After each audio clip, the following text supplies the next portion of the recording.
आपण पाहत आहे police news point. Police news पॉइंटमध्ये आपला हार्दिक स्वागत आहे. चला बघू आजच्या घडामोडी. वाढदिवसानिमित्त त्याचं औचित्य साधून या ठिकाणी केलं होतं. खरं म्हणजे एक विजनरी आणि अभ्यासू मुख्यमंत्री म्हणून ते काम करतायत आणि म्हणून मी पंकज भोयरचं अभिनंदन करतो. अजितदादा पवार यांचे आज वाढदिवस आहे, त्यांनाही मी शुभेच्छा फोनवर दिल्यात. अजितदादा देखील अतिशय शिस्तीने काम करणारे आमचे उपमुख्यमंत्री आहेत.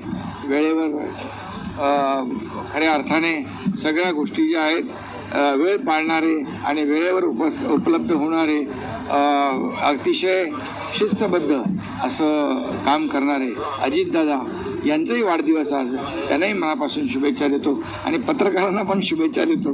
तुमचे पण डोळे वगैरे काय तपासायचे असतील कोकाटेंमध्ये सत्ताधाऱ्यांकडून काढला जात आहे असं बोललं जात आहे. कोकाटेंचा व्हिडिओ जो चित्रित केलेला आहे ते सत्ताधाऱ्यांनीच केली असा आरोप होत आहे.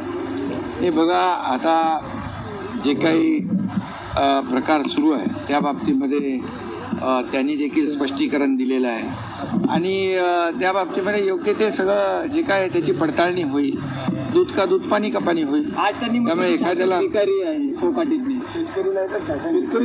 शेतकरी आमचा अन्नदाता आहे, मायबाप आहे आणि म्हणून बळीराजा हा कायम सुखी. मगाशी मी भाषणात देखील म्हणालो, चांगला पाऊस पडू दे, बळीराजाला सुखी होऊ दे, चांगलं पीक येऊ दे आणि म्हणून नेहमी आम्ही बळीराजाच्याच साठी परमेश्वराकडे प्रार्थना करत असतो. आणि जर असं मला वाटतं तुम्ही त्यांनी जे काही काय म्हणाले, त्यांनी ते असे म्हणाले की शेतकरी भिकारी नाही, सरकार भिकारी असे ते बोलले. असं तर मला वाटतं ते मंत्री महोदयांनी बोलू नये. बोलले असतील तर बोलू नये. त्यांचा राजीनामा घेतला तर महायुतीकडे.